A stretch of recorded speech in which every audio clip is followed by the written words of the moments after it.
அதே ஊரில் இடையர் குலத்தைச் சேர்ந்த பேச்சித்தாய் என்ற விதவை பெண் ஒருவர் இருந்தார். ஊரில் கிணறும் இருந்தது. ஊர் மக்கள் அதை குடிநீருக்கு பயன்படுத்துவது வழக்கம். இந்த கைப்பெண்ணும் யார் கண்ணிலும் படாமல் கைம்பெண்களை பார்த்தாலே அபசகுணமாக கருதப்பட்ட காலம் அது. அதிகாலையிலே அந்த கிணற்றில் குடிதண்ணீர் எடுத்து வருவாள். மன்னரின் ஆட்சிக்குட்பட்ட பகுதியில் தோட்டத்தில் மாமரம் ஒன்று உண்டு. மாமரத்தில் ஒரு நாளைக்கு ஒரு பழமே பழுக்கும். அந்த பழம் மன்னருக்கு கொண்டு செல்லப்படுவது வழக்கம். ஒரு நாள் அப்படி பழுத்த பழம் ஒன்று கைம்பெண்ணுக்கு தெரியாமலே அவரது குடத்தில் விழுந்தது. அவளும் கவனிக்காமல் வீட்டில் வைத்துவிட்டு அன்றாட வேலைகளை செய்தார். அரசனின் பணியாட்கள் மாம்பழத்தை பறிக்க சென்று மாம்பழம் இல்லாததால் ஊரெல்லாம் அனைத்து வீடுகளிலும் தேடுகிறார்கள்.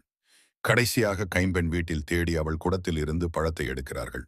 பழத்தை அரசனிடம் கொடுத்துவிட்டு ஒரு கைம்பெண் பழத்தை திருடி வைத்திருந்ததாக கூறுகின்றனர்.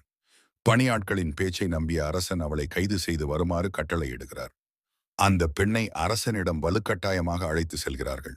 அரசவையில் அவள் பழம் எப்படி வந்தது என்று தெரியவில்லை என அழுது கூறுகிறாள். எவ்வளவோ எடுத்துச் சொல்லியும் அரசரோ நம்பவில்லை. அவளை சுண்ணாம்பு களவாயில் வைத்து நீத்த சொல்கிறார்.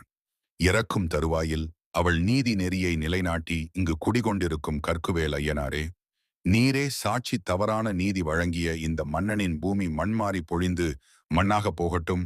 நீதி அரசன் உமக்கு மட்டும் சோளவு அளவு இடம் பூங்காவாகட்டும் என்று ஐயனை நோக்கி கூறினாள்.